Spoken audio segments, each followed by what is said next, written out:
On Christmas Eve, a millionaire humiliated a desperate mother seeking to feed her children. But when he discovered the truth about those children, he couldn't hold back the tears. The kitchen clock read 11:45 p.m. Marie Dubois, 38 years old, stared at the appliance with tired eyes, her trembling hands gripping the edge of the empty sink. The silence of the night was broken only by the soft snoring of her 3 sleeping children in the next room. Antoine, 12, Sophie, 8, and little Lucas, 6. It was Christmas Eve, but there was no joy in the small suburban apartment. The kitchen cabinet was as empty as Marie's stomach. It had been 2 days since she had put any food in her mouth, saving the few leftovers for the children. Marie closed her eyes, feeling the weight of the world on her thin shoulders. How had she ended up like this? Just a year ago, she had a stable job, a loving husband, and food on the table. Now she was alone, doing odd jobs to survive, with not a penny to feed her children on Christmas. Her eyes fell on the uniform hanging on the door. It was the uniform she wore to clean the luxurious Laurent building in the city center. A desperate plan began to form in her mind. "No," she murmured to herself, "it's crazy." But at the sound of Lucas's hungry whimper from the bedroom, her resolve hardened. What choice did she have? With trembling hands, Marie put on the uniform. She looked at herself in the cracked bathroom mirror. The face that stared back was pale, with dark circles under the eyes and disheveled hair. She tried to tidy herself up as best she could. "Children," she called softly, entering the cramped room where the 3 slept on a single mattress on the floor. "Mommy has to go out. Antoine, you're in charge. Take care of your siblings." Antoine opened his sleepy eyes, nodding with a seriousness beyond his years. Marie felt her heart tighten. Her eldest son had grown up too fast, carrying responsibilities he shouldn't have to. With one last look at her children, Marie stepped out into the cold December night. The walk to the city center seemed endless. The biting wind cut through her thin coat, but Marie barely felt it. Her mind was focused on one mission: to get help, any way she could. The streets were almost deserted. Few people ventured out on Christmas Eve, especially at that hour. The festive shop windows seemed to mock Marie, displaying an abundance she couldn't even dream of providing for her children. Finally, the imposing Laurent building loomed before her. With 50 floors of glass and steel, it was a monument to success and wealth. Marie had cleaned every inch of that place, but she had never felt as small as she did at that moment. With her heart pounding, she approached the entrance. The night security guard, a burly man named Georges, frowned when he saw her. "Marie, what are you doing here at this hour?" I need to speak with Mr. Laurent," she stammered, hating the tremor in her voice. "Impossible. He's at a Christmas party on the top floor. No one can bother him. Please," Marie begged, tears beginning to form in her eyes. "It's an emergency." After a moment of hesitation, Georges sighed. "Look, I can't let you go up. But he usually comes down around midnight to get something from his office. If you wait..." Marie nodded eagerly. Thank you, Georges. Thank you." The minutes dragged like hours. Marie waited in the lobby, shivering not just from the cold, but from nerves. What would she say to Thomas Laurent? How would she explain her situation without sounding like a beggar? At 12:15 a.m., the elevator dinged. The doors opened, and Thomas Laurent emerged. Tall, impeccably dressed in a suit that probably cost more than a year's rent for Marie, Laurent was the embodiment of success. His handsome, clean-shaven face was a regular feature in business magazines. He stopped abruptly when he saw Marie. His piercing blue eyes scrutinized her from head to toe. "What is this?" he asked, his voice as cold as ice. Marie took a step forward, summoning all her courage. "Mr. Laurent, I'm sorry to bother you, but..." "Who let you in?" Laurent interrupted, glaring at Georges. "Sir, please," Marie continued, desperate. "I work here. I'm a cleaner. I need help. My children, we have nothing to eat. It's Christmas and..." "Enough!" Laurent thundered, his face contorted with anger. "You think you can just show up here and beg on Christmas Eve?" Marie recoiled, shocked by the fury in his voice. I just..." "Georges, Get this woman out of here now, and tomorrow I want to know how she got in. Mr. Laurent, please, Marie cried as Georges grabbed her by the arm. I'm desperate. My children. But Laurent had already turned away, walking towards his office without looking back. The glass doors closed behind Marie, leaving her alone on the cold sidewalk. Tears streamed down her face as she stared at the gleaming building. What would she do now? How would she face her children? As she turned to begin the long walk home, Marie didn't notice Thomas Laurent's eyes watching her from his office window, an indecipherable expression on his face. Marie stood frozen on the icy sidewalk, her tears freezing on her face. The gleam of the Laurent building's Christmas lights seemed to mock her misery. She couldn't accept that her last hope had been so brutally cut off. With a shuddering sigh, she turned to leave. That's when she heard the voice, "Wait!" Marie turned, her heart leaping. Thomas Laurent stood at the building's entrance, his face a mask of irritation and something more. Curiosity? Pity? She couldn't decipher it. "Come in," he ordered brusquely. "Let's settle this once and for all." A glimmer of hope sparked in Marie's chest. Maybe he had reconsidered. Maybe. She followed him inside, passing a visibly uncomfortable Georges. The lobby was deserted, their footsteps echoing on the marble floor. Laurent led her to a private elevator. "Mr. Laurent," Marie began hesitantly as they ascended. "I really appreciate—" "Don't thank me yet," he interrupted coldly. "I just want to understand what kind of person has the audacity to show up in my building on Christmas Eve to beg." The words hit her like a slap, but Marie swallowed her retort. She needed this help, no matter how humiliating the process. The elevator opened directly into a large conference room. To Marie's surprise, there were about a dozen people inside, all dressed in party attire. The lively conversation ceased abruptly as Laurent entered, followed by Marie in her worn uniform. "Ladies and gentlemen," Laurent announced, his voice laced with sarcasm, "please excuse the interruption in our celebration. But we have a special guest." The curious and disdainful gazes of those present made Marie want to shrink away. She recognized some faces from magazines.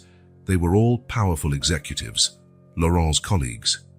"And this is—" Laurent paused, turning to Marie. "What was your name again?" Marie Dubois," she stammered. "Ah, yes. Marie here worked, or used to work, as a cleaner in our building," Laurent continued, circling the room. "And she had the brilliant idea to show up on Christmas Eve to ask for money."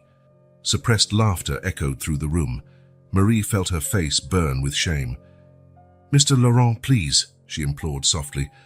"I just need a little help. My children—" "Ah, yes, the children. Always the children, isn't it? The perfect alibi to arouse pity." A middle-aged woman with a pearl necklace laughed openly. "Oh, Thomas, you won't fall for that old story, will you?" "Don't worry, Vivian." Laurent smiled coldly. "I'm just curious to see how far this farce goes." He turned back to Marie, who was now visibly trembling. "So, Mrs. Dubois, tell us more about this dire situation. How much exactly do you need to save your poor, starving children?" Marie swallowed hard. The humiliation was almost unbearable, but she thought of Antoine, Sophie, and Lucas waiting at home. Gathering the remnants of her dignity, she lifted her chin. "Mr. Laurent, I understand your skepticism, but I'm telling the truth. I lost my main job a month ago when my youngest son fell ill. The cleaning jobs aren't enough. We haven't eaten in 2 days. I just need enough to buy food for Christmas. I can work to pay it back. Do overtime, anything." Her voice faltered at the end. The silence that followed was deafening. Laurent studied her for a long moment. Then, slowly, a cruel smile formed on his lips. "Bravo," he applauded sarcastically. "Quite the performance, almost convincing." He turned to his guests. "See, my friends, this is how it works. They invent a sad story, put on that abandoned puppy face, and hope our hearts and wallets will open." More laughter echoed through the room. Marie felt the tears begin to form, but she refused to let them fall. "Mr. Laurent," she tried one more time, her voice almost a whisper. "I swear I'm telling the truth." "Please, enough," Laurent exploded, all pretense of civility vanishing. You really think you can come in here and fool us? Think we're idiots? He advanced on Marie, who instinctively stepped back. I know your type. Lazy, lying, always with your hand out, expecting someone else to solve your problems. Well, not here. Not with me. Marie felt like she had been punched in the stomach. Laurent's words cut like knives. I'm not lazy, she whispered, tears finally escaping. I work hard. I just... Hard work, Laurent scoffed. If you worked hard, you wouldn't be here begging, would you? People who work hard don't need charity. He turned to his guests. Toys, that's why we can't just give money to these people. They never learn, they never change. The others nodded, murmuring in agreement. Marie looked around, desperate, but found only hostile or indifferent faces. Please, she tried one last time, her voice breaking. It's Christmas. Have mercy. Laurent laughed without humor. Mercy? Is that what you want? Well, here's my mercy. Some advice. Stop lying, stop trying to live off others. Go work for real. He made a brusque gesture, and 2 security guards appeared as if summoned. Take her away, and make sure she understands she's no longer welcome in this building. Marie didn't resist as the guards grabbed her by the arms. She was numb, too shocked to fight or plead anymore. As she was dragged out, she heard Laurent say to his guests, I apologize for that unfortunate spectacle. Now, where were we? Ah yes, champagne for everyone. The sound of popping corks and joyful laughter accompanied her to the elevator. In the lobby, the guards released her roughly. You heard the boss, one of them grunted. Don't come back. The doors closed behind her with a final thud. Marie staggered onto the sidewalk, feeling completely defeated. The cold of the night enveloped her, but she barely felt it. Her world had crumbled. Not only had she failed to get help, but she had been humiliated, insulted, treated as less than human. Laurent's words echoed in her mind. Lazy, liar, unworthy. Was it true? Was she really as despicable as he made her out to be? Marie began to walk slowly back home, each step heavy with despair. How would she face her children? What would she tell them? Silent tears streamed down her face as she trudged through the deserted streets. The festive decorations now seemed like a cruel joke. When she finally reached her small apartment, Marie was exhausted, both physically and emotionally. She entered quietly, not wanting to wake the children. In the cramped bedroom, Antoine, Sophie, and Lucas slept peacefully, oblivious to their mother's despair. Marie watched them for a long moment, her heart broken. Forgive me, she whispered, her voice choked.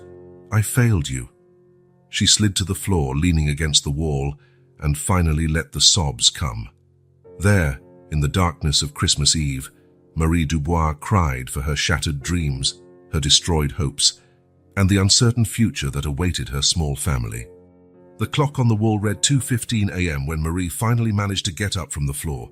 Her eyes were swollen and burning from crying.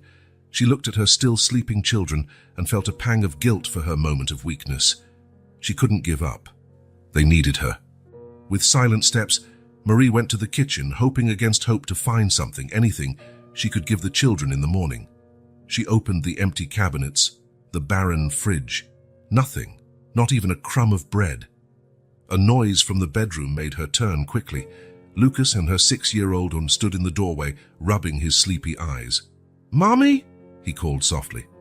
I'm hungry. Marie's heart broke again. She knelt, opening her arms, and Lucas ran to her embrace. Oh, my love, she whispered, stroking his hair. I know. Mommy knows. Let's try to sleep a little more, okay? In the morning, I promise we'll find something to eat. But as soon as the words left her mouth, Antoine and Sophie also appeared, drawn by the conversation. We can't sleep, Mom, said Antoine, his young face marked by a seriousness beyond his years. We're all too hungry. Sophie, 8 years old, just nodded, her large brown eyes filled with a sadness no child should know. Marie felt panic rising in her chest. What could she do? How could she calm her children's hunger with empty cabinets and even emptier pockets? Come, she said, forcing a smile she didn't feel. Let's go to the living room. I can tell you a story while we wait for daybreak. The children followed her obediently, huddling together on the worn-out little sofa. Marie sat between them, pulling Lucas onto her lap. He felt warmer than usual. But she tried to push the worry aside. It couldn't be anything serious. It just couldn't. "Once upon a time," she began, her voice trembling slightly, "there was a family of rabbits who lived in the forest." As Marie invented a story about brave rabbits facing a harsh winter, her mind raced. Maybe in the morning, she could ask the neighbors for help. Mrs. Moreau from 3B sometimes had leftover bread, or maybe Mr. Lefebvre from the ground floor, who sometimes received food baskets from his church. A soft moan brought her back to the present. Lucas squirmed in her lap, his face contorted in pain. "My tummy hurts, Mommy," he whimpered. Marie touched his forehead and was alarmed. He was burning with fever. "Antoine," she called, trying to keep the calm in her voice, "please get the thermometer from the bathroom." While Antoine rushed to get the thermometer, Sophie came closer, her eyes wide with worry. "Will Lucas be okay, Mum?" "Of course he will, dear," Marie replied automatically, although her heart was tight with fear. "He just needs to rest a little." Antoine returned with the thermometer, and Marie gently placed it in Lucas's mouth. The seconds seemed to drag on as they waited for the result. When it finally beeped, Marie looked and felt her stomach sink. 103 degrees. "It's very high," Antoine said, looking over Marie's shoulder. His voice betrayed the fear he was trying to hide. Marie nodded, her mind racing. They needed medication to bring down the fever, but they had nothing at home, not even a simple painkiller. "Children," she said, standing up with Lucas in her arms, "we need help. I'm going to see if any of the neighbors have some medicine to lend us." With Lucas clinging to her like a koala and Antoine and Sophie following closely, Marie stepped out into the hallway of the building. It was almost 3 a.m., but she had no choice. First, she knocked softly on Mrs. Moreau's door. After several minutes of anxious waiting, the door opened, revealing the wrinkled, sleepy face of the elderly woman. "Marie, what happened?" she asked, blinking against the hallway light. "I'm sorry to bother you so late." "Mrs. Moreau," Marie began, her voice trembling. "Lucas has a high fever. Do you have any medicine you could lend us?" The expression on Mrs. Moreau's face softened with sympathy, but she shook her head sadly. "Oh dear, I'm sorry. I used the last of my medicine last week and haven't been able to buy more. This crisis is affecting all of us." Marie's heart sank, but she forced a smile. "I understand. Thank you anyway."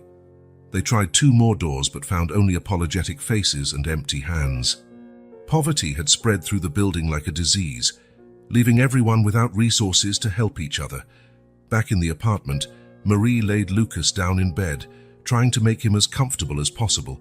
Antoine and Sophie huddled around, their little faces marked by worry. "What are we going to do, Mom?" Sophie asked in a whisper. Marie looked out the window. The sky was beginning to lighten slightly. In a few hours, the stores would open. Maybe she could convince the pharmacist to give her some pills on credit, or maybe she could find some quick work, sweep a sidewalk, anything to earn a few coins. "Don't worry," she said, turning to her children with a forced smile. "As soon as it's daylight, I'll go out and get some medicine for Lucas and food for all of us. Today, will be better. I promise." The children nodded, wanting to believe. Marie hugged them tightly, feeling their small bodies trembling against hers. As the night slowly gave way to dawn, Marie sat by the bed, holding Lucas's feverish hand. Her other 2 children finally fell asleep, exhausted by hunger and worry. Marie looked at the lightening sky, a single tear rolling down her cheek. It was Christmas, a day that should be filled with joy and celebration. Instead, she faced the morning with a sick child, 2 hungry ones, and not a penny in her pocket. But as she watched the first rays of sun touch the horizon, Marie made a silent promise. Somehow, some way, she would find a solution. Her children deserved more than this. They deserved a real Christmas, with food on the table and smiles on their faces. With that resolution in mind, Marie prepared to face another day of struggle. The night had been long and difficult, but she wouldn't give up. Not while she had the strength to fight for her children. Thomas Laurent woke up with a start, his heart racing. The digital clock on his bedside table read 5:30 a.m. He ran a hand over his face, trying to shake off the images of the nightmare that had haunted him all night. In the dream, he was back in his childhood, in a tiny, freezing apartment. His mother, thin and tired, was trying to soothe him while his stomach rumbled with hunger, but then the scene changed, and it was no longer his mother there, but Marie Dubois, the cleaner he had humiliated the night before. Thomas sat up, walking to the window of his luxurious penthouse. The city was still asleep, the Christmas lights blinking lazily on the deserted streets. He should have been satisfied, proud of himself for showing everyone that he wasn't an easy mark to be fooled. So why did he feel so uneasy? The image of Marie's eyes came back to him. That look, it wasn't the look of a liar or a con artist. It was the look he had seen so many times on his own mother's face. Desperation, fear, and a fierce determination to do anything for her children. No, Thomas murmured to himself, shaking his head. I can't let myself be fooled by a sad story and big eyes. I've fallen for that trap before. But as he prepared for his day, the unease persisted. Memories he had buried deep in his mind began to resurface. The cold, constant hunger, the shame of wearing patched clothes to school, the sound of his mother's muffled crying at night when she thought he was asleep. During breakfast, which he barely touched, Thomas picked up his phone. His fingers hovered over the keypad for a moment before dialing a number. Hello, Pierre. It's Laurent. I need a favor. Pierre Durand was a private investigator Thomas occasionally hired to vet potential business partners. He was discreet, efficient, and, above all, didn't ask questions. I need you to investigate someone for me, Thomas continued. A woman named Marie Dubois. She worked as a cleaner in my building. He gave Pierre all the information he had: full name, address of the building where she lived, physical description. I want to know everything about her, her history, her current situation, especially about her children. And Pierre, be discreet. I don't want her to know she's being investigated. After hanging up, Thomas felt even more uneasy. What was he doing? Why did he care so much about a cleaner's story? He had meetings to conduct, businesses to run. He didn't have time to worry about a stranger's problems. But as he arrived at his office, Thomas couldn't concentrate. His eyes kept returning to the window, imagining where Marie might be now.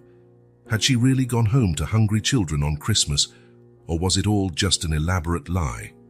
At noon, his phone rang. It was Pierre. Mr. Laurent, I have some preliminary information on Marie Dubois, said the investigator.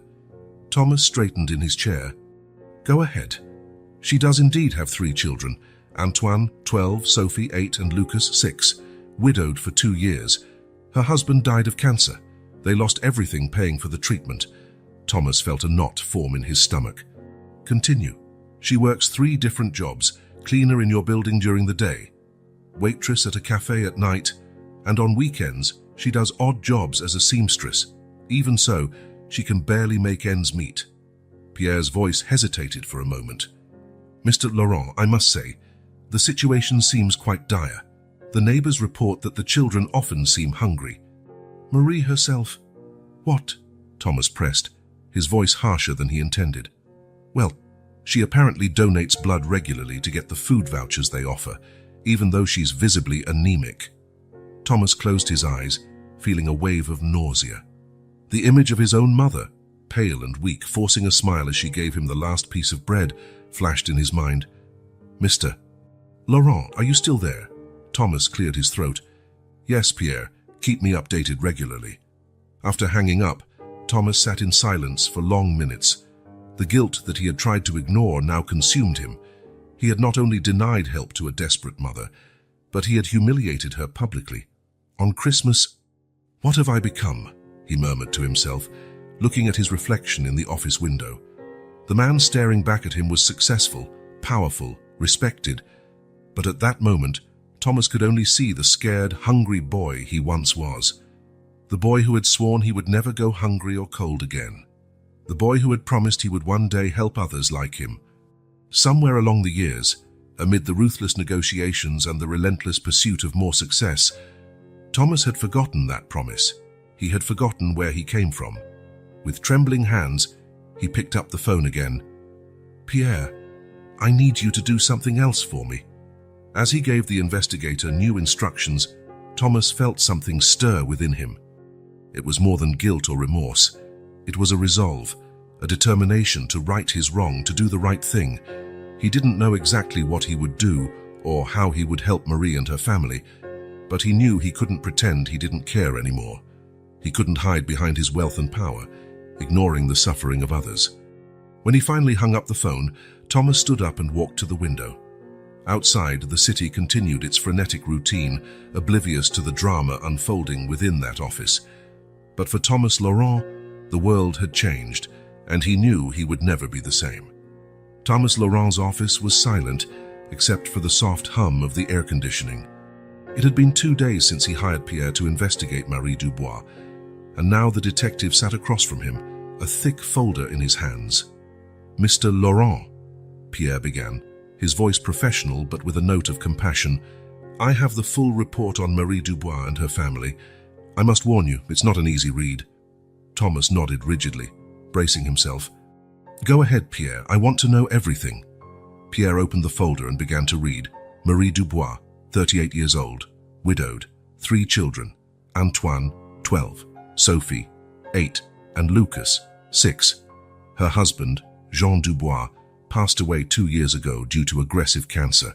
All their savings were drained within months. Thomas felt a knot form in his throat. He remembered his own mother, fighting alone to raise him after his father's death. Pierre continued, "Currently, Marie works as a cleaner in your building from 7 a.m. to 3 p.m., earning minimum wage. From 6 p.m. to 11 p.m., she works as a waitress in a local cafe. On weekends, she does odd jobs as a seamstress." "3 jobs," Thomas murmured, incredulous. "Yes, sir." "Even so, the total she earns barely covers basic expenses. The rent for her apartment consumes almost 70% of her income. The rest barely covers utilities and minimal food." Thomas felt a wave of shame hit him. He spent more on a single dinner than Marie earned in a month. "And the children?" he asked, fearing the answer. Pierre flipped through a few pages. "The children are notably well-behaved considering the circumstances. Antoine, the oldest, frequently takes care of his siblings while his mother works. He also helps with household chores and tries to do small, odd jobs, like delivering newspapers, to contribute. Sophie, the middle child, is described by neighbors as a sweet and helpful girl. She takes care of Lucas, the youngest, and tries to sell drawings she makes to earn some extra money." Thomas closed his eyes for a moment, imagining these children, so young, carrying such heavy responsibilities. Lucas, the youngest, has recurring health issues, probably due to malnutrition, Pierre continued. Marie frequently skips meals to ensure the children have something to eat. The image of his own mother, thin and pale, insisting she wasn't hungry so Thomas could eat, flashed in his mind.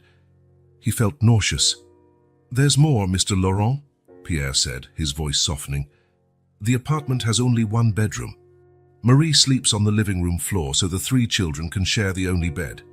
Thomas stood up abruptly, walking to the window. He needed a moment to compose himself. The view of the prosperous city below him now seemed a cruel irony. How do they survive?" he asked finally, his voice hoarse. Pierre sighed. "With great difficulty, sir. Marie frequently relies on food banks and charitable institutions. Sometimes neighbors help with leftover food, but most of the time they simply go hungry." Thomas turned to face Pierre. "And I humiliated her, accused her of being a liar, a con artist, on Christmas Eve." The detective kept a neutral face, but Thomas could see the disapproval in his eyes. "Is there anything else I should know?" Thomas asked. Though he wasn't sure he could bear more, Pierre hesitated before answering. "Well, there's one detail. On the night Marie came to you asking for help, she had just discovered that Lucas had a high fever. She didn't have money for medicine. That's why she risked coming here, even knowing she could lose her job." Thomas felt like he had been punched in the stomach. He remembered the determination in Marie's eyes, the tremor in her voice. It wasn't greed or opportunism. It was the desperation of a mother trying to save her child. My God, he murmured, sinking back into his chair. So what have I done? Pierre closed the folder gently. Mr. Laurent, if I may say, it's not too late to do the right thing. Thomas looked at the detective, a mix of gratitude and shame in his eyes. Thank you, Pierre, for your honesty and your discretion. After Pierre left, Thomas was alone with his thoughts. The revelations weighed on him like a ton of bricks. Each detail of Marie's life was a mirror of his own childhood, of his mother's struggles. He stood up slowly, walking to a framed photo on the wall. It was a picture of him and his mother, taken just before she passed away. She looked so proud, so happy to see the son she had sacrificed so much to raise achieve success. Forgive me, Mom, Thomas whispered, touching the photo. I forgot where I came from, who I was. At that moment, Thomas Laurent made a decision. He couldn't change the past, couldn't undo the humiliation he had inflicted on Marie, but he could do something about the future. He could honor his mother's memory and the promise he had made to himself so long ago. With renewed determination, he picked up the phone. He had a lot of work ahead, many wrongs to right, but for the first time in years, Thomas felt something he had long lost. Hope. Hope that he could still be the man his mother always believed he would be. Thomas Laurent sat in his office, the folder with Pierre's report open in front of him. But it wasn't the words on the page that captured his attention. It was an old photograph, yellowed and worn at the edges, that Pierre had included in the dossier. The photo showed a younger Marie Dubois, smiling radiantly beside a tall, healthy-looking man. 3 small children, clearly Antoine, Sophie, and Lucas, sat in front of them, all laughing for the camera. It was the image of a happy family, unaware of the tragedy to come. Thomas touched the photo gently, feeling a lump in his throat. He knew he was about to dive into a painful story, but he knew he also needed to understand. He needed to know Marie Dubois not just as a statistic or a charity case, but as a real person, with dreams, hopes, and pains. With a deep sigh, he began to read the detailed account Pierre had compiled.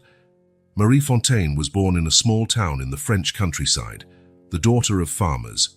She grew up knowing the value of hard work and perseverance. At 18, she moved to Paris in search of a better life, carrying little more than dreams and determination. It was in Paris that she met Jean Dubois, a young carpenter full of ambition. Love between them was immediate and intense. They married young against the advice of friends and family who thought they should wait until they were more established. But Marie and Jean were determined to build a life together. They worked tirelessly, saving every penny. Jean opened his own carpentry shop, while Marie found a job as an administrative assistant in a small company. The years that followed were of modest happiness and prosperity. Antoine was born first, followed by Sophie 2 years later.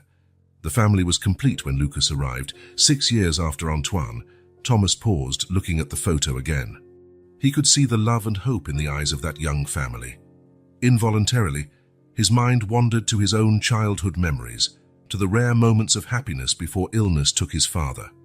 Returning to the report, Thomas continued reading. Marie and Jean's life changed drastically when Jean began to experience persistent pain and chronic fatigue. After months of tests and consultations, the devastating diagnosis came: advanced cancer. What followed was a brutal battle against the disease. Jean and Marie fought with everything they had. They sold the carpentry shop, then the car. Marie took on a second job. Savings from a lifetime were drained within months. Thomas felt his throat tighten. He remembered his own mother doing the same, working 2, sometimes 3 jobs, selling everything they could to pay for his father's medical bills. Despite all efforts and sacrifices, Jean Dubois passed away 2 years after the initial diagnosis. Marie was widowed at 36 with 3 young children and a mountain of medical debt. In the months that followed, Marie fought not only against grief but against a system that seemed determined to bring her down. She lost the apartment she called home, was forced to withdraw her children from the school they attended, and had to start over from scratch. Thomas closed his eyes for a moment, letting Marie's story blend with his own memories. He remembered his mother, exhausted and with dark circles under her eyes, trying to smile while telling him everything would be okay. He remembered the nights he heard her crying softly, thinking he was asleep. Returning to the report, Thomas read about how Marie found the cleaning job in his building, how she woke up at 5 a.m. every day to prepare breakfast for her children before going to work, how she ran from one job to another, often without time to eat. Pierre had included testimonies from neighbors and colleagues. They all spoke of Marie's unyielding determination, of how she never complained, always with a gentle smile even on the hardest days. "She's like a rock," said one neighbor. "No matter how tough things get, Marie always finds a way to keep going. Those children are her life." Thomas felt a mix of shame and admiration, shame for having judged Marie so harshly, and admiration for the strength and resilience of this woman. He thought about his own journey, about how the loss of his parents and the hardships of his childhood had hardened him, how he had built walls around himself, convincing himself that compassion was a weakness, that only the strong survived in this world. But now, reading about Marie, Thomas realized there was a strength much greater in silent perseverance, in the refusal to give up even when all seemed lost. The report ended with a personal observation from Pierre. "Mr. Laurent, in all my years as an investigator, I have rarely encountered someone as deserving of help and as reluctant to ask for it as Marie Dubois. She is the epitome of dignity in adversity." Thomas closed the folder slowly, feeling the weight of the revelations. Marie's story was not just a tale of hardships. It was a reflection of his own life, a reminder of the path he could have taken if he had kept the compassion and humility his mother so valued. He stood up, walking to the window of his office. Below him, the city continued its frantic routine, oblivious to the dramas unfolding behind each window, each door. Thomas Laurent, the man who had built an empire on coldness and calculation, felt something he hadn't felt in years, the burning desire to make a difference, to reach out to someone in need. With a deep sigh, he made his decision. It was time to right his wrongs, to honor his mother's memory and the promise he had made to himself so long ago. Picking up the phone, he dialed a number. "Pierre, I need you to do something else for me." The night was cold, the biting January air cutting through to the bone. Thomas Laurent, wrapped in an expensive yet discreet coat, watched the busy street of a modest Parisian neighborhood. His heart raced, a mix of anxiety and guilt coursing through his veins. He was there, hidden in the shadows, waiting for Marie Dubois. Pierre's information indicated she would pass by after her shift at the cafe. Thomas knew what he was doing bordered on stalking, but he couldn't contain himself. He needed to see for himself, to understand completely the situation Marie was in. At 11:15 p.m., exactly as Pierre had predicted, a familiar figure emerged from around the corner. Marie walked hurriedly, her shoulders hunched against the cold, her waitress uniform barely concealed under a worn, thin coat. Thomas followed her at a distance, his heart aching with each weary step she took. He watched as Marie paused abruptly in front of a closed restaurant, looking furtively around before approaching the dumpsters in the back. "No," Thomas murmured, incredulous, "she wouldn't." But Marie did exactly what he feared. With quick, practiced movements, she began to rummage through the trash bags, separating any remotely usable food scraps. Thomas felt his stomach churn. The scene before him was an echo of his own childhood, of nights when his mother did the same, desperately trying to put something on the table. While Marie continued her search, 3 men emerged from the shadows. Thomas immediately recognized their intentions from their predatory smiles and the way they circled Marie. "Hello, sweetheart," one of them said, his voice slurred and threatening. "Looking for dinner?" Marie straightened up, fear evident in her eyes, but her voice remained firm. "Please, no trouble. I'm just—" "Oh, we know what you're doing," another man interrupted, moving closer. "First, the question is, what will you do for us in return for not calling the police?" Thomas felt a surge of fury. Without a second thought, he stepped out of the shadows. "Step away from her," his voice thundered, surprising even himself with its intensity. The men turned, startled. Marie took the opportunity to back away, clutching the bag of food scraps she had collected. "Who the hell are you?" the third man growled, advancing threateningly towards Thomas. Thomas stood his ground, every bit of his CEO presence coming to the fore. Someone who can make your lives very, very difficult if you don't leave right now. There was a moment of tension, the men clearly assessing whether it was worth tangling with this well-dressed, confident stranger. Finally, with some muttered curses, they backed away, disappearing into the night. Thomas turned to Marie, who looked at him with a mix of confusion and fear. "Mr. Laurent," she whispered, incredulous, What are you doing here?" The question hit him like a punch. What was he doing there? Following a desperate woman, watching her search for food in the trash. Shame overwhelmed him. "Marie, he began, but the words failed him. At that moment, under the dim light of a street lamp, Thomas truly saw Marie for the first time. He saw the weariness in her eyes, the lines of worry on her face, the slight trembling of her hands, whether from cold or fear.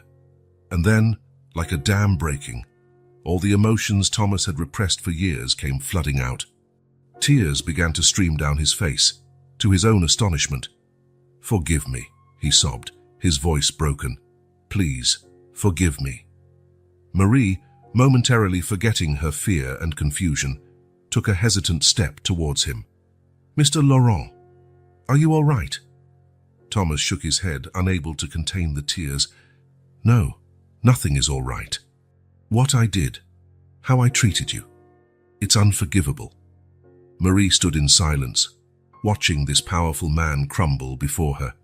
Slowly, she reached out, touching his arm lightly. "Why are you here?" she asked softly. Thomas took a deep breath, trying to compose himself. "I wanted to understand. I needed to see." He looked at her, his voice choked with emotion. "God, Marie, how do you bear it? How do you keep fighting?" A small, sad smile appeared on Marie's lips. "I have no choice. My children need me." Those simple words hit Thomas like a lightning bolt. He saw his own mother in this brave woman before him. He saw the silent strength he had ignored, the dignity he had disdained. "Marie," he said, his voice now firm and determined. "I want to help. No, I need to help. Please, let me do this." Marie studied him for a long moment, as if trying to decipher his intentions. "Why?" she finally asked. "Why now?" Thomas looked at the bag of food scraps Marie still held, at the alley where she had been threatened, at his own hands that had never known the kind of hard work that calloused hers. "Because I forgot who I was," he answered honestly. "I forgot where I came from. And you reminded me of what is truly important." Marie hesitated, years of distrust and disappointment evident in her eyes, but there was something in Thomas's vulnerability, in the sincerity of his tears, that made her nod slowly. "What are you proposing, Mr. Laurent?" Thomas felt a surge of relief and determination. "First, let's get out of here. There's a 24-hour cafe at the next corner. We can talk there, where it's warm and safe. And then we'll figure out how to fix this. Together." As they walked side by side out of the alley, Thomas felt as if a huge weight had been lifted from his shoulders. He didn't know exactly how he would help Marie and her family, but he knew with a certainty he hadn't felt in years that he was finally on the right path. The 24-hour cafe was an oasis of light and warmth in the cold night. Thomas and Marie sat at a table in the back, 2 steaming cups of coffee between them. The silence was palpable, heavy with unspoken emotions and stories waiting to be told. Thomas watched Marie, noticing how she held the cup with both hands, as if trying to absorb all the warmth she could. Her hands trembled slightly, whether from emotion or exhaustion. Finally, Thomas broke the silence. "Marie," he began softly, "I know words aren't enough, but I need to say I'm sorry, deeply sorry. The way I treated you, it was impardonable." Marie looked up, studying Thomas's face. Where before she had seen only coldness and disdain, she now saw genuine remorse. "Why?" she asked simply. "Why now?" Thomas took a deep breath. It was time for the truth. "Because I lost myself, Marie.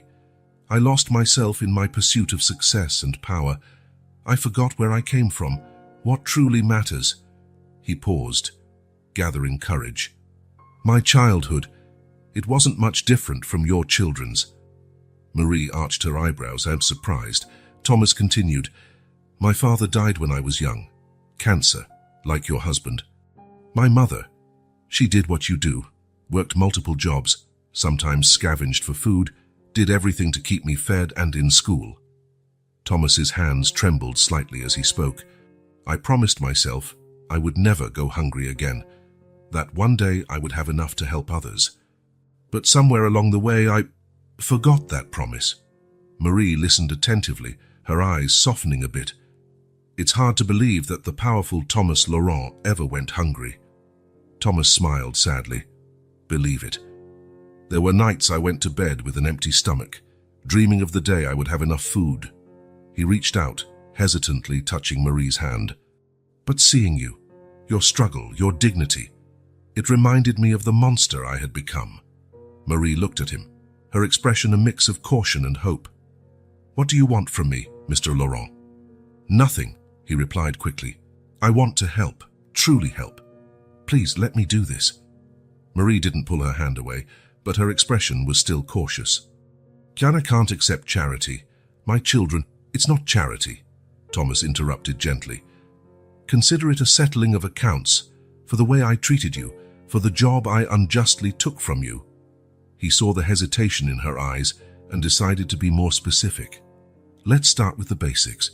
Your children are hungry now, aren't they? Marie nodded reluctantly. It's been 2 days since we had a full meal.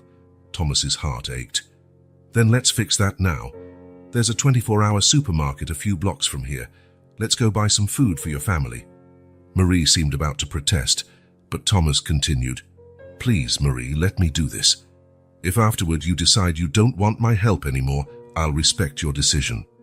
But please, allow me to at least ensure your children don't go to bed hungry tonight. There was a long moment of silence. Thomas could see the internal conflict in Marie's eyes, pride battling necessity. Finally, she nodded. All right, she said softly. For my children. The relief Thomas felt was immense. It was a small step, but a step in the right direction. Together, they left the cafe and walked to the supermarket.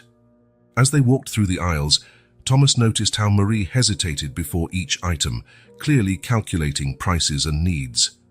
Marie, he said gently, don't worry about the cost. Get what your family needs. She looked at him, still uncertain. I don't want to take advantage. Thomas shook his head. You're not taking advantage. Please, choose freely. Slowly, Marie began to relax. She picked fresh fruits, vegetables, meat, dairy, items Thomas realized hadn't been part of her diet for a long time. When they reached the candy section, Marie paused, looking longingly at a box of chocolates. Sophie loves chocolate, she murmured, more to herself than to Thomas. So it's been so long since I could buy. Without hesitation, Thomas picked up the box and placed it in the cart. Every child deserves a little sweetness, he said with a gentle smile. Marie smiled back, the first genuine smile Thomas had seen on her face. It was like a ray of sunshine breaking through the clouds. At the checkout, Thomas insisted on paying without letting Marie see the total. He knew the amount would make her uncomfortable, and he didn't want to risk their fragile progress. Carrying bags full of groceries, they walked back to Marie's apartment. The building was old and poorly maintained, a stark contrast to the luxury Thomas was accustomed to. At the apartment door, Marie hesitated. Mr. Laurent, Thomas, I don't know how to thank you. Thomas shook his head. No need to thank me. I'm the one who should be grateful for this chance to do the right thing. Marie looked at him, studying his face for a moment before saying, Would you like to come in, meet the children? The offer took Thomas by surprise. It was more than he had expected, a sign that perhaps, just perhaps, he was on the right path to redemption. It would be an honor, he replied sincerely. As Marie opened the door, calling softly for her children, Thomas looked at the family he was about to meet. In the smiling faces of Marie, Antoine, Sophie, and Lucas, he saw the true meaning of Christmas, love, hope, and the transformative power of compassion. And as he stepped into the small, modest apartment, Thomas knew that this night had changed everything. The cold, calculating man he had been was giving way to someone more compassionate, more human. While Marie called her children, Thomas set the grocery bags down in the small kitchen. The apartment was tiny and modest, but immaculately clean. He could feel the love and care that went into maintaining this small space. Sophie, Lucas, Marie called softly, turning on the light in the living room. Two pairs of sleepy eyes peeked out from behind a partially open door. Sophie, the 8-year-old, held the hand of little Lucas, who was 6. Both looked pale and thin, their pajamas too large for their small frames. "Mommy?" Sophie asked, her voice a whisper. Her eyes widened as she saw Thomas. "Who is he?" Marie knelt down, opening her arms. The children ran to her, still looking at Thomas with a mix of curiosity and apprehension. "This is Mr. Laurent," Marie explained gently. He came to help us." Thomas felt a lump in his throat. Seeing these children, so clearly hungry and scared, made his earlier guilt even heavier. "Hi," he said softly, crouching down to be at their level. "I brought some things for you." Lucas looked at the grocery bags, his eyes lighting up. "Style food?" he asked hopefully. Marie nodded, tears in her eyes. "Yes, sweetheart, we're going to make something right now." Thomas followed Marie into the small kitchen, watching as she quickly began to unpack the items. Her hands trembled slightly, whether from emotion or exhaustion. "Can I help?" Thomas offered. Marie hesitated for a moment before nodding. "You can cut some vegetables for a soup." As they worked side by side, Thomas noticed how Marie stretched each ingredient, carefully saving the excess. Years of scarcity had clearly shaped her habits. Sophie and Lucas sat at the small kitchen table, watching in silence. Thomas could feel their gazes, curious and cautious. "Do you like stories?" he asked, trying to break the ice. Sophie nodded timidly. "Mommy tells the best stories." Thomas smiled. "Well, how about I tell one while your mom finishes cooking?" Marie gave him a grateful look as he sat down with the children, beginning to narrate a tale about a city mouse visiting his country cousin. As the story unfolded, Thomas saw the children relax. Lucas even laughed at some parts, a sound that warmed Thomas's heart. The aroma of the soup filled the small apartment, and Thomas noticed how the children's stomachs rumbled audibly. "It's almost ready," Marie announced, stirring the large pot on the stove.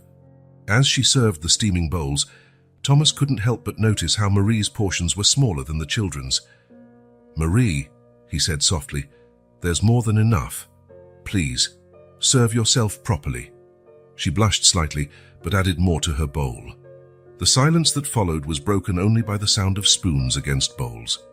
Thomas watched as Sophie and Lucas ate eagerly, as if afraid the food might disappear at any moment.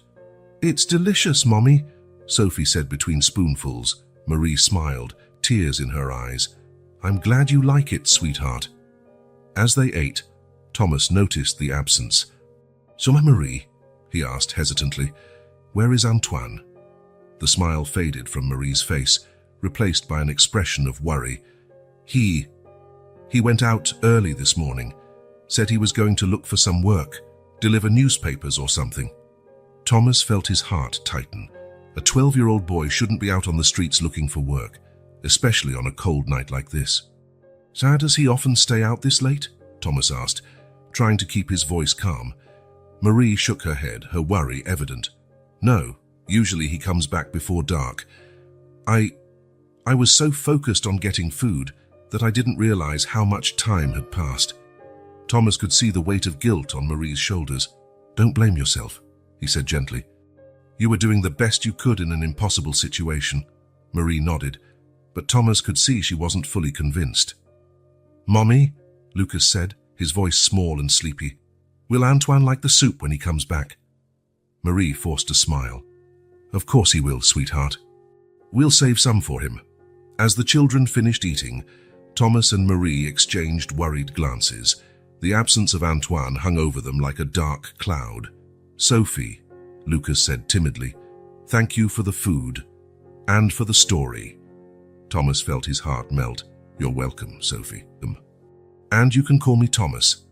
The children smiled, their faces already looking less pale after the warm meal. Marie began to clear the table, and Thomas offered to help. As they washed the dishes side by side, Marie spoke softly. "Thomas, I don't know how to thank you. You have no idea what this means to us." Thomas felt a lump in his throat. "Marie, I'm sorry for everything. If I had known—" She interrupted him gently. "You couldn't have known. The important thing is that you're here now." They finished cleaning up in a comfortable silence. The children, with full bellies, were already dozing on the sofa. "They look so peaceful now," Thomas observed. Marie nodded, a sad smile on her lips. "It's been so long since I've seen them like this, relaxed, without worries." Thomas hesitated before asking, "Marie, how have you been coping with all this, day after day?" She sighed deeply. "Honestly, I don't know. Every day is a struggle. I wake up afraid that it will be the day I can't feed them, the day we'll be evicted. But then I look at them, and I find strength I didn't know I had." Thomas felt a deep admiration for this incredible woman. "You're stronger than you think, Marie." She smiled weakly, but her eyes soon turned to the door. "But now, I'm worried about Antoine. He's never been out this late." Thomas looked at the clock. It was well past midnight. "Should we go look for him?" Marie bit her lip, clearly torn. "I want to, but I can't leave Sophie and Lucas alone." Thomas made a decision. "I'll go look for him. You stay here with the children." "But," Marie began to protest. Thomas put a reassuring hand on her shoulder. "Trust me, I'll find him and bring him back safely." Marie studied him for a long moment before nodding. "Thank you, Thomas, for everything." As Thomas prepared to leave, he looked at the family huddled together on the sofa, their faces peaceful in sleep. He knew that this night had changed everything. The cold, calculating man he had been was giving way to someone more compassionate, more human. With a final glance back, Thomas stepped out into the cold night, determined to find Antoine and complete this family once again. Christmas, after all, was about reuniting those we love, and though it was unexpected, Thomas felt he had found a new family to care for. The cold night enveloped Paris like a dark shroud as Thomas Laurent walked briskly through the streets, his eyes scanning every alley and corner in search of Antoine. The panic he had seen in Marie's eyes before he left the apartment drove him, mixed with a growing sense of guilt. If he hadn't fired Marie, if he had been more compassionate from the start, perhaps Antoine wouldn't be out on the streets on such a cold night. After an hour of fruitless searching, Thomas returned to Marie's apartment, hoping against all odds that Antoine had come back. The hopeful look in Marie's eyes faded as soon as he entered alone. "Nothing?" she asked, her voice trembling. Thomas shook his head. "I'm sorry, Marie, but we won't give up." Marie slumped onto the sofa, her hands covering her face. "My baby, where could he be?" Thomas knelt beside her, placing a reassuring hand on her shoulder. "Marie, we need to call the police. They have resources we don't." She nodded weakly, and Thomas quickly made the call. However, the response he received was less than satisfactory. "I'm sorry, sir," said the police officer on the other end of the line, "but we can't declare a minor missing until 24 hours have passed.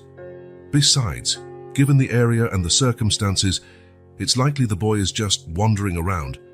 Thomas felt anger rise in his chest. "Listen here," he said, his voice laced with authority. "This is not a typical case. The boy is only 12 years old, and he's out there in the cold, possibly in danger. I demand that you initiate a search immediately." There was a pause on the other end of the line. "Sir, are you Thomas Laurent?" "Yes," Thomas replied, impatient. "I apologize, sir. I didn't realize it was you. Even so, our hands are tied by protocols. The most I can do is send a patrol car to make a round in the area." Thomas hung up, frustrated. He turned to Marie, who looked at him with wide, desperate eyes. "They won't help, will they?" she asked, her voice almost a whisper. Thomas hesitated for a moment before making a decision. "No, they won't, but I know who can." He picked up his phone again, this time dialing a number he rarely used. "Pierre, it's Laurent. I need you and the entire security team. Now." 15 minutes later, the small apartment was filled with men in dark suits, all listening attentively as Thomas explained the situation. "This is Antoine," Thomas said, showing a photo Marie had given him. 12 years old, brown hair, green eyes. He went out this morning and hasn't returned. We need to find him." Pierre, the head of the security team, nodded gravely. "Understood, Mr. Laurent. We'll divide the city into sectors and initiate a systematic search. We'll also reach out to our informants on the streets." Marie watched everything with a mix of hope and disbelief. All this for Antoine. Thomas turned to her, his expression serious. Marie, I promise you we will do everything in our power to bring your son back safely. As the team prepared to leave, Thomas noticed Sophie and Lucas awake, watching from the bedroom door with frightened eyes. Hey, he said softly, approaching them. Don't worry. We'll find Antoine, okay? Sophie nodded, tears in her eyes. He just wanted to help, you know? Always says he has to take care of us because he's the oldest. Thomas felt his heart ache. Children shouldn't have to carry such responsibilities. The next few hours were a roller coaster of emotions. With each phone call, each return of a team member, Marie alternated between hope and despair. Thomas stayed by her side, offering silent support and reassurances that they wouldn't give up. It was almost dawn when Pierre returned with new information. Mr. Laurent, Mrs. Dubois, he began, his face grave. We have some information about Antoine. Marie jumped up. Where is he? Is he okay? Pierre hesitated before continuing. Antoine has been seen in various parts of the city over the past few months, doing small jobs. What kind of jobs? Thomas asked, dreading the answer. Mainly deliveries, Pierre replied, but not of ordinary items. We have reason to believe he may be involved with a local drug trafficking network. Marie let out a cry, her legs giving way. Thomas caught her, helping her to sit down. No, she murmured, shaking her head. Not my Antoine. He would never... Thomas knelt in front of her. Marie, look at me. This isn't Antoine's fault. He was desperate to help his family. He probably didn't know what he was getting into. Pierre continued. The good news is that now we have a better idea of where to look. There's an abandoned warehouse in the 19th arrondissement that serves as a meeting point for these young couriers. Thomas stood up, determination in his eyes. Then that's where we're going. Mr. Laurent, Pierre advised. It could be dangerous. Perhaps we should call the police now that we have concrete information. Thomas shook his head. No time. If Antoine is there, we need to get him out immediately. He turned to Marie. I'll bring your son back, I promise. Marie grabbed his arm, her eyes pleading. Please, bring my boy back safely. Thomas nodded, feeling the weight of the promise he had just made. He knew he was about to step into a potentially dangerous situation, but the image of Antoine, a 12-year-old boy forced to grow up too fast, drove him forward. As he prepared to leave with Pierre and the team, Thomas reflected on how his life had changed drastically in just a few days. From a cold, indifferent CEO, he was now deeply involved in the struggle of a family he barely knew. But looking at Marie, at Sophie and Lucas, who watched with hopeful eyes, Thomas knew he was doing the right thing. For the first time in years, he felt his actions had a true purpose. With a final glance at the Dubois family, Thomas stepped out into the dawn, determined to bring Antoine back and perhaps find his own redemption in the process. The cold light of dawn began to tint the Paris sky as Thomas Laurent, accompanied by Pierre and his security team, arrived at the ominous address in the 19th arrondissement. The abandoned warehouse loomed like a sinister shadow against the urban horizon. Remember, Thomas instructed in a low voice, our priority is to find Antoine and get him out safely. Avoid unnecessary confrontations. Pierre nodded, distributing silent orders to his team to take positions around the building. With a gesture, he indicated for Thomas to follow him to the back entrance. The interior of the warehouse was a labyrinth of old machinery and stacked crates. As they advanced silently, the muffled sound of voices and operating machinery reached their ears. Following the noise, they arrived at a better-lit area. What they saw made Thomas's blood run cold. Dozens of children and teenagers were hunched over makeshift tables, assembling small electronic devices. The air was thick with the smell of chemicals, and the dim lighting cast eerie shadows on the tired faces of the young workers. And there, in one of the corner tables, was Antoine. His fingers moved quickly over the components, his face a mask of concentration and exhaustion. Thomas felt a surge of anger and sadness. Children shouldn't be here, working in such deplorable conditions. He made a silent signal to Pierre, who quickly began coordinating his team for an intervention. At that moment, a burly man, obviously one of the supervisors, noticed their presence. Hey, who are you? You can't be here. Chaos erupted. Children began running in all directions, supervisors shouting orders, and Thomas's team quickly moved to control the situation. Thomas rushed towards Antoine, who seemed frozen in fear. "Antoine," he called, "come with me. We're here to help." The boy looked at him with a mix of confusion and relief. "Mr. Laurent, what's happening?" "You're safe now," Thomas replied, extending his hand. Before Antoine could react, the burly supervisor grabbed his arm. "He's not going anywhere. This kid owes me." Thomas stepped between them, his voice cold and threatening. "Take your hands off him." "Now." The man laughed derisively. "Who do you think you are?" "Thomas Laurent," he replied, seeing the recognition and fear in the man's eyes. "Owner of one of the largest tech companies in Europe. And if you don't let this boy go right now, I'll make sure every authority in this city knows exactly what's going on here." The supervisor paled, releasing Antoine. Thomas continued, "You have exactly 60 seconds to let all these children go and disappear before I call the police, the press, and anyone else who might be interested in this illegal operation." There was no need to say more. Within minutes, the warehouse was empty, except for Thomas, his team, and a few frightened children who hadn't fled. Thomas knelt in front of Antoine, examining him for injuries. "Are you okay? Did they hurt you?" Antoine shook his head, tears beginning to form in his eyes. I just wanted to help my family. I didn't know it was wrong." Thomas felt his heart ache. "It's okay, Antoine. You're safe now. Let's get you home. Your mother is waiting." The drive back to Marie's apartment was silent. Antoine, exhausted, dozed in the car, while Thomas reflected on the magnitude of the problem he had uncovered. When they arrived, Marie was at the door, her eyes red from crying. At the sight of Antoine, she ran, enveloping him in a tight embrace. "My son." "Oh, my dear son," she sobbed, kissing his face. Antoine, now fully awake, began to cry too. "I'm sorry, Mom. I just wanted to help. I thought if I earned money, you wouldn't have to work so hard." Marie hugged him tighter, her tears a mix of relief and worry. "Never do this again, Antoine. Never disappear like this. No matter how hard things get, we face them together as a family." Thomas watched the scene, feeling like an intruder yet deeply touched. The strength of this family's love, even in the face of such hardships, was palpable. Sophie and Lucas, awakened by the commotion, ran to join the embrace. For a moment, the small apartment was filled only with the sound of sobs and murmured reassurances.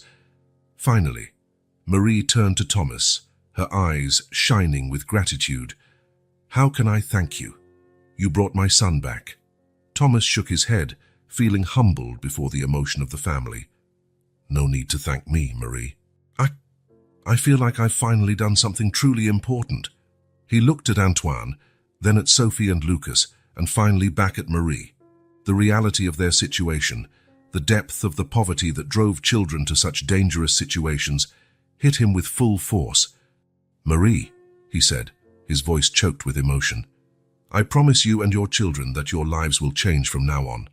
No child should have to go through what Antoine went through. No mother should have to choose between feeding her children or keeping them safe." Marie looked at him, a mix of hope and caution in her eyes. "But what do you mean, Thomas?" Thomas took a deep breath, knowing the words he was about to say would change not only the lives of the Dubois family, but his own.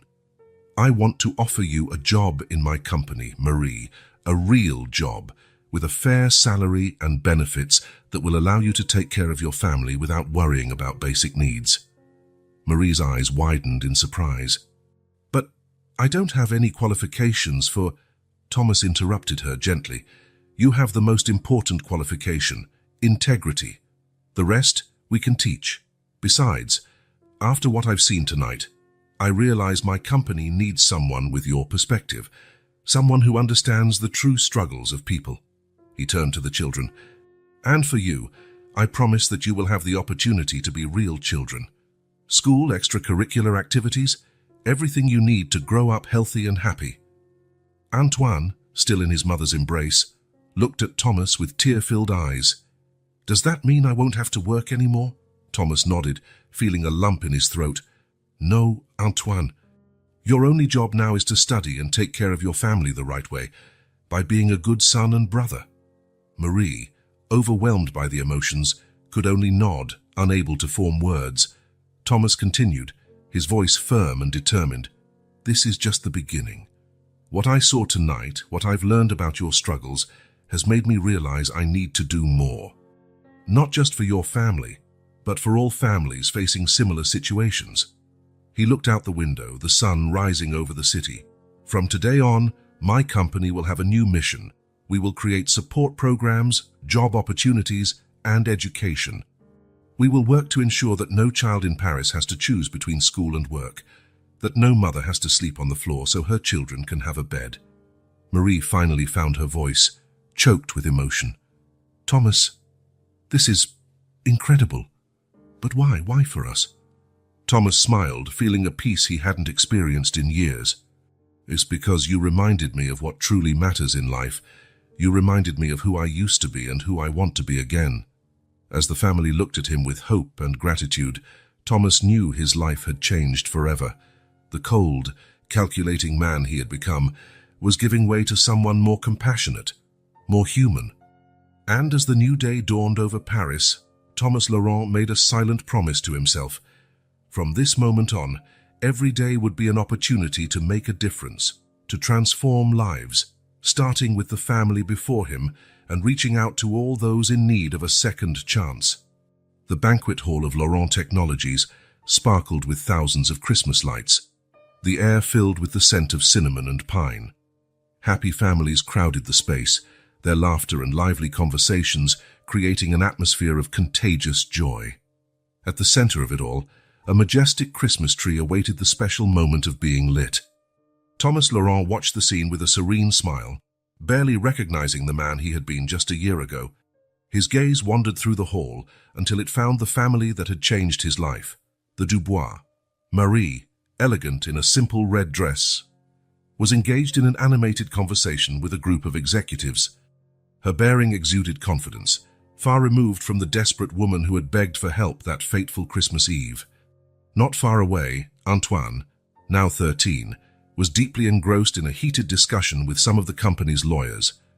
His eyes sparkled with passion as he debated a point of law, his dream of becoming a lawyer more alive than ever.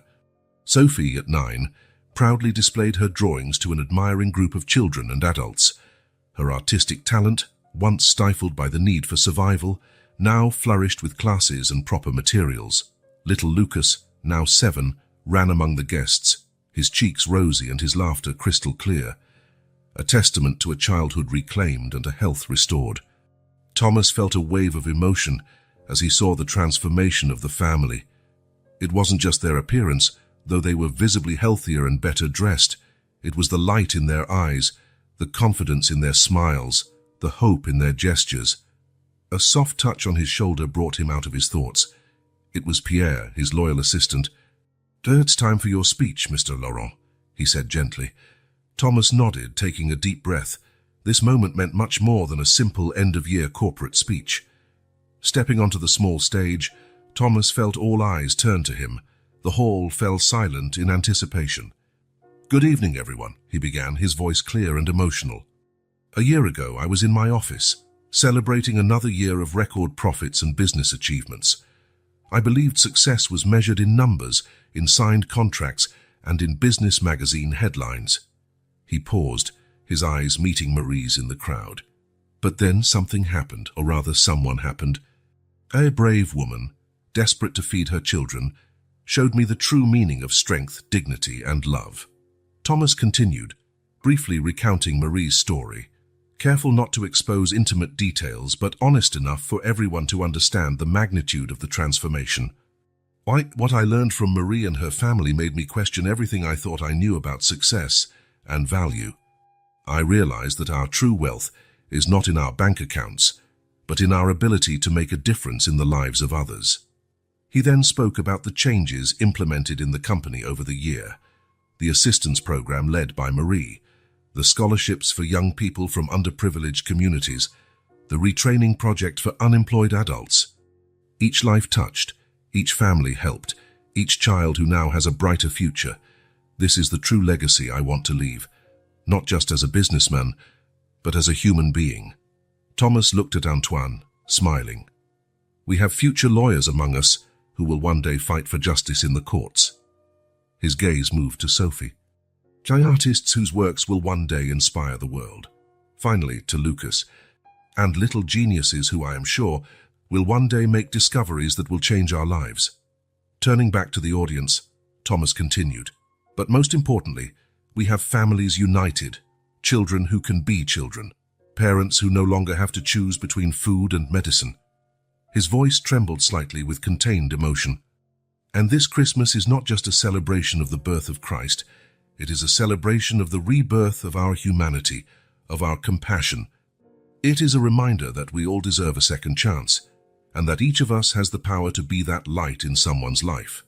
Concluding, Thomas said, So, as we prepare to light this tree, let us remember that each light represents a life touched, a hope renewed, and that each of us has the power to be that light in someone's life. When Thomas stepped down from the stage, he was greeted by a sea of applause and tear-filled eyes. Marie approached him, her eyes shining with gratitude. "Thank you, Thomas Lydion," she said, her voice choked with emotion. "Would you mind if I said a few words?" Surprised and touched, Thomas nodded, guiding her gently back to the stage. Marie looked out at the crowd, a bit nervous at first, but gaining confidence as she spoke. "A year ago, I was at rock bottom. No hope, no future. All I had were my children and the desperate determination to keep them alive and together." She looked at Thomas, a grateful smile on her lips. Then, by a Christmas miracle, this man came into our lives, not just with material help, but with something much more precious, compassion and opportunity. Marie continued, her voice gaining strength. "What Thomas and this company have done for my family and for so many others is more than charity. It is a chance to reclaim our dignity, to dream again, to build a future." She turned to the other families benefited by the program. "To all of you who, like me, have received this second chance, let us honor it. Let us show the world that when someone believes in us, we are capable of extraordinary things." Concluding, Marie said, "And this Christmas, my family is not just celebrating with full stomachs and presents under the tree. We are celebrating the renewal of our souls, the restoration of our faith in humanity." When Marie finished, there wasn't a dry eye in the hall. Thomas, deeply moved, embraced her, a gesture followed by Antoine, Sophie, and Lucas, who ran to join them. "Now," Thomas announced, his voice hoarse with emotion, "let's light our Christmas tree." Marie and her children joined Thomas by the great tree. With a shared gesture, he offered the switch to Marie. "Together," she said, placing her hand over his. With a soft click, the tree lit up, its thousands of lights reflecting in the wonder-filled eyes of everyone present. As the hall exploded in applause and exclamations of joy, Thomas looked at the family by his side.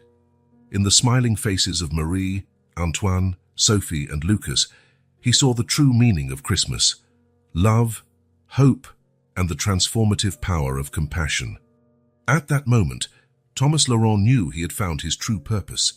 The cold, calculating man of the past had given way to someone who understood that true wealth lies in making a difference in the lives of others.